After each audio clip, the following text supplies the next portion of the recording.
All right, so quick up. My whole thought process is like this has to go with like I think women's mindset and how it works. I mean, because they love to paint us in this really bad light. Their majority or all men are just they're like this. They're pigs. They're cheaters, liars, and all that. They'll leave you. Get you pregnant and leave you. I mean, like they just talk all this shit. All right. Um, about how I and paint men in this very bad light. But you can even look throughout history.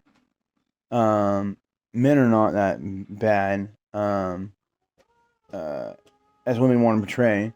And if you really want to look into it, all these fears that women have that they can say is because men are just so misogynist and so sexist and all that. Um, they do themselves and worse.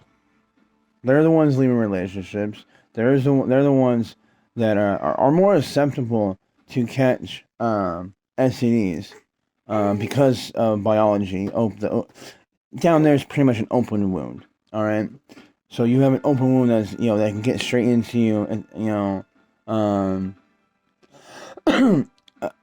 it's because it bleeds during that time and all that. So it's open wound at all times, and that's why if you have an open sore in your mouth and you give a head to a guy, and he nuts in there, and he has an STD, you're probably gonna get it. Us men, there's no open sores on us, so it's harder for us to get STDs and pass them around. But that's basically, I mean, correct me if I'm wrong, anybody. But all these fears that women have, they are the main culprits of it. I really do believe, ever since this whole feminist movement and how we've gone with the last 100, see, it's 1919, 1921, when the feminist movement, all that started happening. So at least within the last 100 years, like females have just being allowed to have your own opinion, make your own money, whatever, girl power. But it's fucking up our society. All right, getting away from the traditional roles.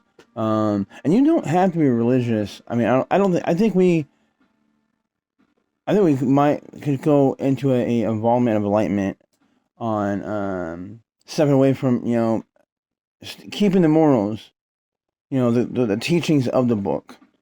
You don't have to follow book, whatever. All right, I do. I wish you would, because I want your soul to go to heaven, as Christians like to say. But I'm not going to force you.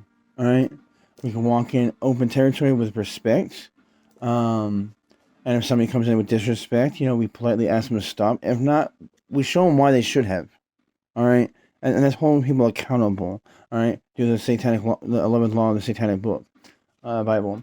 All right, so we can take bits and pieces of most religions and actually see that they're pretty much saying the exact same thing. They might have their different beliefs, certain different beliefs that makes them different, but the similarities, the things they do have similar. Values and morals and all that they have that are similar. You can take those and you can live in a peaceful society with different people's beliefs. But yeah, we need to like. So like, I'm not religious. I'm not gonna say you need to worship God and you need to welcome Jesus in your heart because I'm not, or follow Odin. Praise Ra. Bow to Allah during the Norse. But like, I definitely think we need to have some kind of moral grounding in our society, and bring back the traditional roles.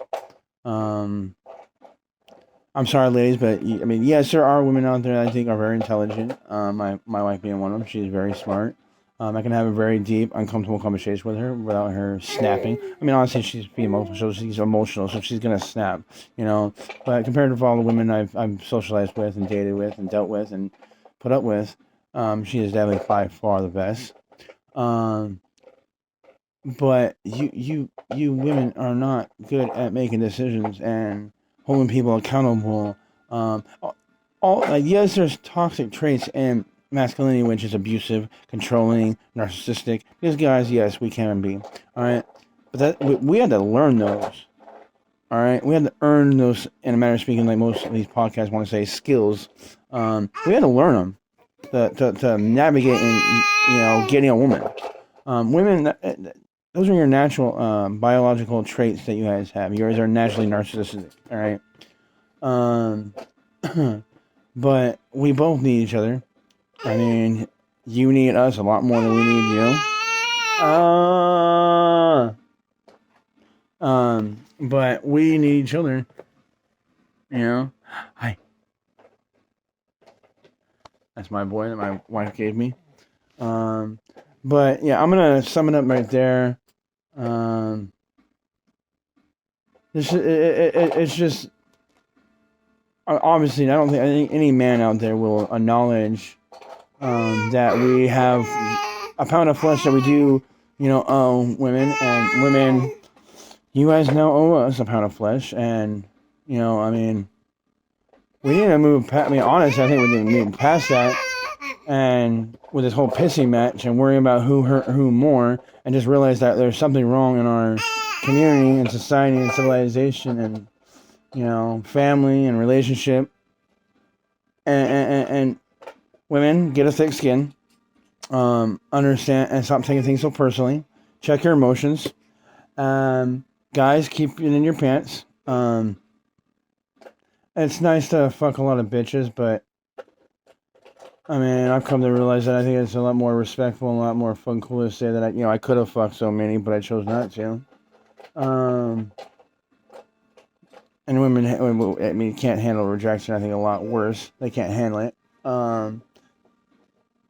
But yeah, men, keep it in your pants. Don't just jump on every skirt you see. And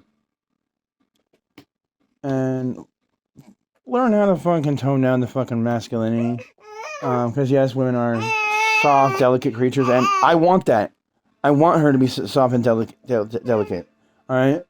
But she also has to have accountability and critical thinking, and be able to articulate her opinions, and have a adult, civilized conversation with men. All right. No more snapping up. No, my daughters are not going to raise their voice or raise their hands to a man because they're not stupid. But they're also going to get a man that's going to respect them and actually be able to have a conversation with them and not just, ooh, me man, shut up. All right. So it's a two-way street. But my boy's got something to say, and you guys have a good one.